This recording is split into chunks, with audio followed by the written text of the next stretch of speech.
में लेजिज रेस्टोरेंट में भारत के सुप्रसिद्ध कंपनी के मालिक भारत सरकार द्वारा विदेशों द्वारा कॉमर्स कंपनी के प्रवेश से है परेशान। आइए हम खबर विस्तार से बताते हैं, तब तक बने रहिए 24 सच नेशन उमेश के साथ। नमस्कार। विदेशों का कंपनी द्वारा कॉमर्स कंपनियों से भारत की कंपनियां हैं परेशान। जैसे कोई भी व्यक्ति कॉमर्स कंपनी से सामान ग्राहक मंगाते हैं, कम दाम में देती है, पर वह सामान का क्वांटिटी साफ हल्का रहती है, जो भारत की कंपनियां या दुकान में काफ़ी जमीन आसमान का फर्क पड़ रही है, जिससे भारत की अर्थव्यवस्था कमज़ोर हो रही है।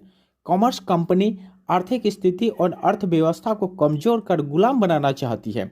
अभी सस्ता दे रही है, सामान का फर्क और गलत सामान पे रिटर्निंग भी नहीं है, जिससे भारत के छोटे बड़े दुकानदार हैं परेशान। अगर इनकी मांगों को पूरा नहीं किया गया तो सरकार के खिलाफ करेंगे प्रदर्शन। क्या मतलब समस्याएं क्या है? समस्या ये होती है, जिस रेट में हम लोग माल खरीदते हैं उससे कम रेट में भी ये ऑनलाइन माल खरीद देते हैं। जो हम लोग को नहीं समझ में आ रहा वो किस ढंग से ये इसको माल ये बेच रहे हैं, क्योंकि हम लोग जिस रेट में माल खरीदे उससे कम रेट में भी इन लोग ऑनलाइन माल बेच रहे हैं। ये किस ढंग से ये लोग व्यापार कर रहे हैं ये आज तक हम लोग को समझ नहीं आ रहा। ये लॉस से बेच रहे हैं, किस ढंग से बेच रहे हैं, ये हम लोग को समझ में आना चाहिए कि किस पॉइंट पर ये इन लोग का जो ऑनलाइन जो माल बेच रहे हैं, फ्लिपकार्ट वाले या अमेजोन वाले हैं और भी दो चार इस तरह के हैं, वो इन लोग काम कर रहे हैं, कम रेट में माल बेचते हैं। उससे हम लोग दुकानदारों को बहुत परेशानी आ रही है। आप लोग कौन? हम लोग रिटेल जो व्यवसाय है वो हम लोग से जुड़े हुए हैं पूरे बिहार से। ये लोग कौन है जो साधन? ये सारे रिटेल व्यवसाय जो बिहार से जुड़े हुए हैं, ये सारे हम लोग का फेडरेशन जो बना है उसके मतलब हम लोग ये मीटिंग कर रहे हैं। क्या रणनीति तय हुआ मीटिंग में? हम लोग की राजनीति यही रहती है कि भाई हम लोग चाहते हैं कि जो भी रेट ऑनलाइन बिकता है उससे कम रेट में हम लोग परचेज करें, कि उस रेट को हम लोग कंप्लीट करके हम लोग इसको बेच सकें। क्योंकि कोई भी कस्टमर हमारे शॉप पर दुकान पे आता है, वो रेट माल देखता है, रेट पूछता है, उसके बाद वो मोबाइल खोलता है। मोबाइल खोलने के बाद उसको ये दिखता है कि ऑनलाइन तो ये रेट बिक रहा है, आप इस रेट में बेच रहे हैं, इसका मतलब आप लोग ज़्यादा हम लोग पैसा ले रहे हैं। तो वहाँ हम लोग का साख, हम लोग दुकानों की वो गलत ये हो रही है कि हम लोग साख इतने पुरानी शॉप्स हैं, हम लोग की 50-50 साल की दुकानें हैं, लेकिन ये छोटी सी बातों से लेके हम लोग अपनी दुकान की प्रतिष्ठा हम लोग की बढ़ रही है। जी, मेरा न्यूज़ स्टिक हाउस पटना।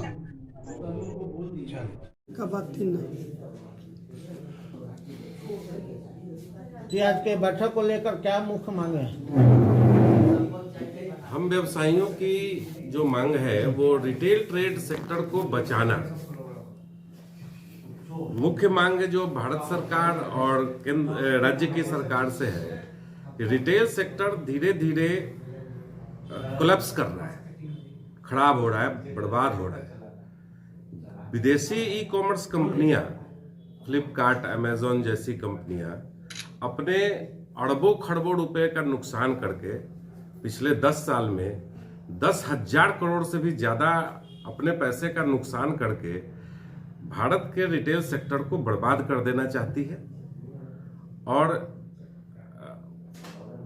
मतलब ये व्यापार को अपने कब्जे में ले लेना चाहती है, पूरे देश के व्यापार को अपने कब्जे में लेना चाहती है। ये आर्थिक गुलामी की ओर बढ़ रहा है देश, और इससे सबसे बड़ा जो नुकसान है वो अपने देश के करोड़ों जो रिटेल के दुकानदार हैं वो बेरोजगार हो जाएंगे, उनके यहाँ जो कर्मचारी काम करते हैं वो बेरोजगार हो जाएंगे। सरकार कहाँ से इतना रोजगार दे पाएगी? सरकार के पास कोई ऐसा योजना नहीं है कि वो इतना रोजगार दे सकती है। सरकार जब ये कहती है कि आप समोसे का ठेला भी लगा करके स्वरोजगार उत्पन्न कीजिए, तो जो लोग स्वरोजगार में लगे हुए हैं, जो रिटेल सेक्टर इतना बड़ा करोड़ों लोगों का रिटेल सेक्टर है, वो ही बर्बाद हो जाएगा, तो बाकी लोगों का रोजगार कहाँ से मिल पाएगा?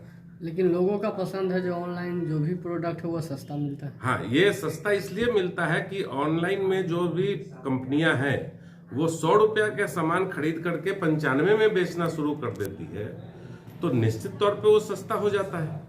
तो रिटेल और प्राइस कोई भी रिटेल का दुकानदार जिसको कि 100 रुपए में मिलेगा तो वो 100 रुपया का सामान खरीद के 105 में ही बेचेगा। और ये जो डिफरेंस होता है कि 95 रुपए में अगर कोई चीज 100 रुपए का 95 रुपए में मिल रहा है रिटेल ऑनलाइन प्लेटफॉर्म पे, और रिटेल सेक्टर में रिटेल की दुकानों पे 100 रुपए का चीज 105 में मिल रहा है, तो ये जो डिफरेंस है वो ग्राहक को अट्रैक्ट करता है। 50 साल पुरानी 100 साल पुरानी दुकानें हैं सभी शहरों में, उनका क्रेडिबिलिटी, उनकी विश्वसनीयता समाप्त हो रही है, उनका प्रतिष्ठा खराब हो रहा है, उनका गुडविल खत्म हो जा रहा है इसके कारण। अगर कंपनी जबकि उसमें उस व्यापारियों का कोई दोष नहीं है। यह सरकार को संरक्षण देने की जरूरत है। जो विदेशी कंपनी देश में व्यापार करने आई है, वो व्यापार प्रॉफिट के लिए कर रही है या नुकसान के लिए कर रही है, उद्देश्य उसका करना चाहती है।